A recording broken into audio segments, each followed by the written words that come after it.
subscribe, stay up to date. The episodes dropping on Mondays. It's the Matt, watch that. It's the Matt, watch that. It's the Matt, watch that podcast.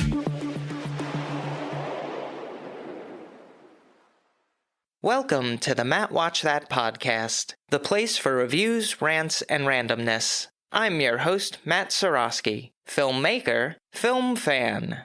Each episode, I'm going to watch a movie or TV pilot that I probably should have seen but never got around to. It could be a recent favorite, critic's choice, or cult classic.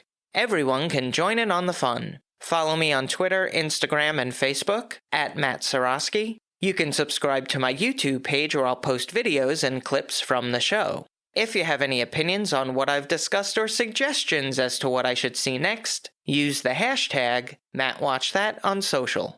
Before we start, in case you were unaware, The Batman is coming to HBO Max on April 19th. But if you have the opportunity to watch it on the big screen, I would highly recommend. I know I've been saying it for months now, but I finally went out to the theater, throwing caution to the wind to watch The Batman, the latest in the franchise featuring Bruce Wayne, aka The Dark Knight, aka The Caped Crusader. Of course, the movie I decide to see is almost 3 hours in length. I was excited for this one the moment Matt Reeves was announced as director. He's a Long Island native born in Rockville Center, but at the age of 5, his family moved out to Los Angeles. He became friends with J.J. Abrams in their teenage years, when a local public access station aired their short films. The pair were also hired by Steven Spielberg to transfer his Super 8 home movies. That's not a bad gig. He went to school at USC, the University of Southern California, where his short, Future Shock, gained the attention of agents. He would go on to co-write Under Siege 2, his first major contribution. He would direct The Pallbearer, which he co-wrote with Jason Katims, creator of Friday Night Lights and Parenthood. But his big break would be the movie Cloverfield, which he directed. The found footage genre isn't my favorite. I felt like I needed to take Dramamine watching it, and they pushed the realm of possibilities of that camera. It was indestructible. That thing was dropped, slammed, chewed, and still managed perfect framing and rack focus. His next movie was Let Me In, with Cody Smith-McPhee and Chloe Grace Moretz. It was a remake of the Swedish film Let the Right One In, based on the novel of the same name. I listened to the director's commentary a couple of times, great insight from him on the shots and pace. He would go on to direct Dawn of the Planet of the Apes and War for the Planet of the Apes, both excellent. Which brings me back to The Batman. It was fantastic. It very much reminded me of the series Gotham, which was one of my favorite shows. The mood, the tone. It's a modern-day film noir movie. It was certainly inspired by Seven, Saw, and Zodiac. There was one shot which was a direct homage to Let Me In. It occurs during a car chase, but that's all I'll say. If you know, you'll know. The shots were incredible. This is a masterclass in filmmaking. Is it too long? My left butt cheek would tell you yes. But was I bored? Absolutely not. I look forward to buying the Blu-ray and watching all the behind-the-scenes featurettes. This is a must-see movie and a worthwhile addition in the canon of Batman. On to the main attraction.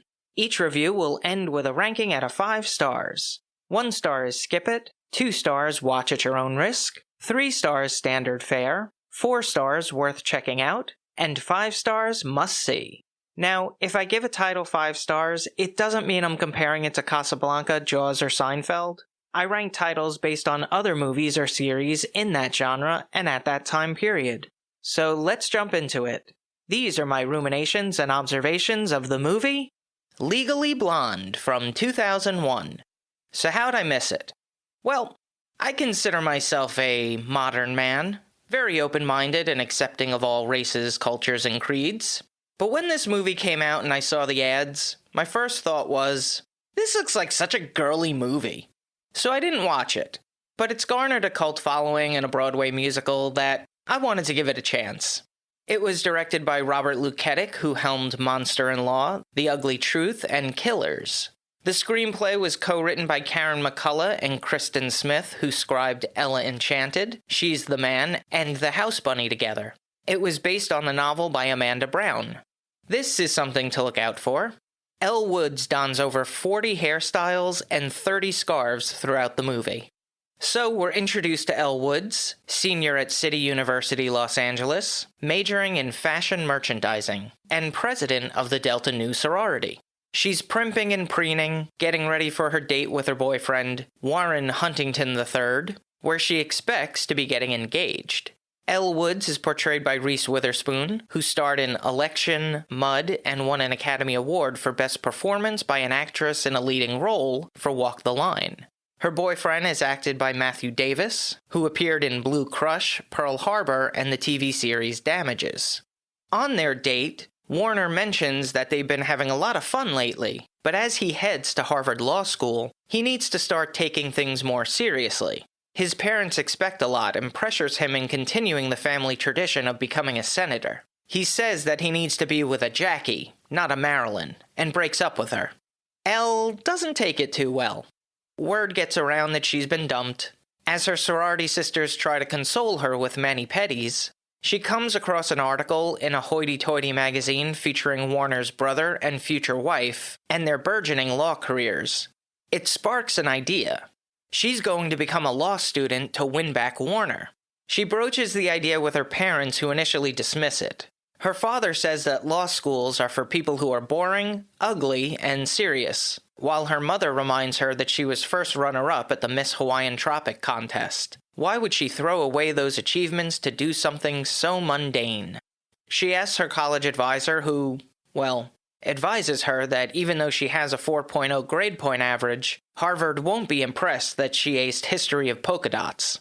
But Elle will not be deterred. If she wants to get into law school, she'll need excellent recommendation letters from professors, a flawless admissions essay, and at least a 175 on the LSATs, which I'd never heard of until the Republicans wanted to see them for Ketanji Brown Jackson and no other Supreme Court Justice nominee. Draw your own conclusions. Through hard work and determination, Elle achieves a 179 on the LSATs and is accepted into Harvard. Will her plan to win back Warner work, or will she find a higher calling in the practice of law? Here's a quote without context. "I can't believe you just called me a butthead. I don't think anybody has called me a butthead since the 9th grade." Legally Blonde is a lighthearted movie. It's the type that you don't have to fully pay attention to. You can put it on in the background and always figure out where you're at in the story. It starts off with a very superficial outlook on what's important in life, status and image, but eventually gets to the core of our own being, which is self-worth. While the character of Elle appears as a dumb blonde stereotype to the outside world, she does have knowledge of certain subjects and puts a sales manager in her place who tries to put one over on her. She eventually uses those skills and applies them to law instead of fashion. I like that she didn't lose a sense of herself to fit in with the more serious members of the law program, even though she got a lot of flack from them for her West Coast sensibilities and style. They even had a rocky training montage of her becoming a better student, which was a nice touch. It has a strong supporting cast with Luke Wilson, who plays new love interest Emmett, Selma Blair as Warner's fiancée, Holland Taylor as the no-nonsense Professor Stromwell, Victor Garber as mentor Professor Callahan, Allie Lauder as murder suspect Brooke Taylor Wyndham, and Jennifer Coolidge as manicurist Paulette. There's also a special appearance by Raquel Welch. I honestly didn't think I'd like the movie as much as I did. It does touch on some serious subjects, but doesn't lose the comedy gaze, and it was pretty funny too. Now for a little trivial trivia. Reese Witherspoon and Selma Blair both appeared in Cruel Intentions. The cinematography was captured by Anthony B. Britchmond, whose filmography includes The Sandlot, Candyman, and Tales from the Hood. The score was composed by Rolf Kent, who worked on the music for Election, Kate and Leopold, and About Schmidt. He also wrote the main theme to the television series Dexter. It was edited by Anita Brandt Burgoyne, who worked on A Kid in King Arthur's Court, Good Burger, and Confessions of a Teenage Drama Queen. The soundtrack features songs by Vanessa Carlton, Fatboy Slim, Lisa Loeb, and the Black Eyed Peas. It basically screams late 90s music. The runtime is 1 hour 36 minutes. It had a budget of $18 million and grossed $141 million at the box office. It spawned a sequel, Legally Blonde 2, Red, White, and Blonde, as well as a Broadway musical. A third movie is currently in development. I give it 4 out of 5 stars. take off half a star if you think it's a girly movie. Because it kinda is. If you've seen Legally Blonde and have opinions on the movie, let me know what you think using the hashtag MattWatchThat. Moving right along. Each episode, I'm gonna post clips that I think people should watch. It could be movie trailers, music videos, interviews, or something completely random. Search for my YouTube page and there will be a playlist called Matt Watch That Playback. We Are the World was a single co-written by Michael Jackson and Lionel Richie for the charity United Support of Artists for Africa, aka USA for Africa, which supplied relief aid for the 1983 to 85 famine. It was pretty unprecedented in that over 40 recording artists contributed to the song. Everyone I knew had the We Are the World poster in their bedroom, which featured all of the music industry stars and for some reason Dan Aykroyd. One of the games me and my friends would play was who could name the most singers. Yeah, things were boring before the internet. But I remember they had a behind-the-scenes documentary and I was fascinated by the recording process. This wasn't a completed work. You had singers suggesting certain harmonies and arranging the song on the spot. My favorite part of the single and the most memorable lines were by Cyndi Lauper. She was one of my favorite artists in the 80s. I would listen to the album She's So Unusual as I played with my He-Man figures in the living room. That's where the record player was. She had such a distinctive voice and unique, bold personality. I think most people wanted to be Madonna, but really felt like Cyndi Lauper. And that's a big compliment. She made it okay to be unusual. I was drawn to that.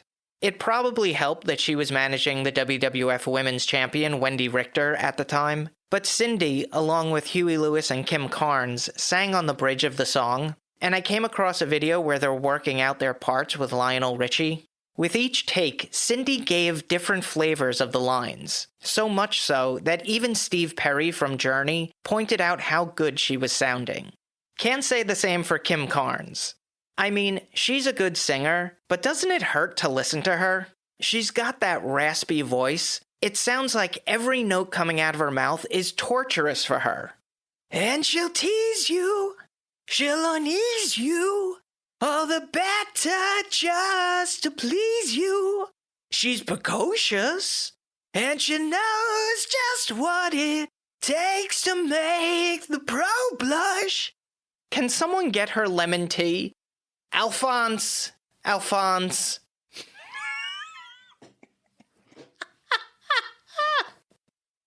But there's a very funny moment where Cyndi's jewelry is clanking too much. It can be heard on the recording and she has to take off all her necklaces, and she's wearing like 30 to 40. But that's what makes Cyndi Lauper so great. The behind the scenes of We Are the World is available in the Matt Watch That Playback playlist on YouTube. Check it out. Now it's time for the recommendation. Yes, that's the word recommendation with Matt in the middle. I'm going to end each podcast with my own recommendation of a movie or TV series. Today I'm talking about This Is Pop, an 8-part documentary series where each episode focuses on a specific aspect of pop music and its influence. The Boyz II Men Effect, about the Philadelphia group and their signature modern Motown sound which opened the floodgates of boy bands in the 1990s. Auto-Tune, about the processor which alters the sound of singers' voices, removing all character and passion. Stockholm Syndrome, about Sweden's influence over the music industry from artists ABBA to Ace of Base and producers Max Martin and Per Magnusson. When Country Goes Pop, about artists who have crossed over genres with their Western music. Hail Britpop, about the invasion from bands over the pond in the 90s led by Oasis.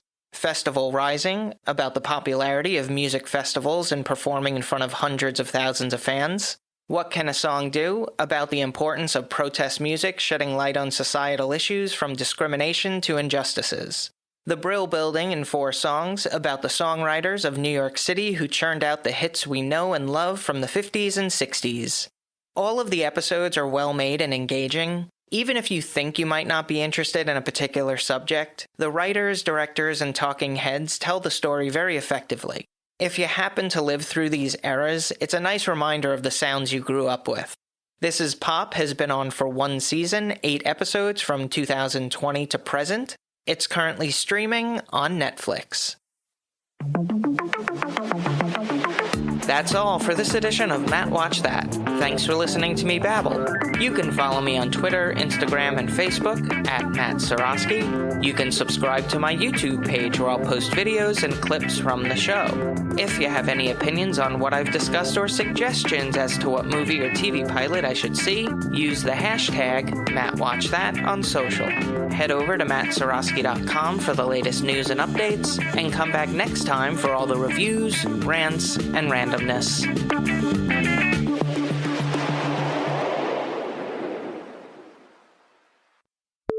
He became friends with J.J. Abrams in their teenage years when a local public access. It was edited by Anita Brandt Burgoyne. Oh boy.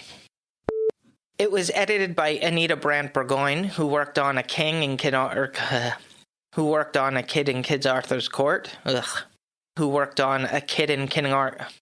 Who worked on A Kid in King Arthur's. Who worked on A Kid in King Arthur's. Oh no! Who worked on A Kid in King Arthur's.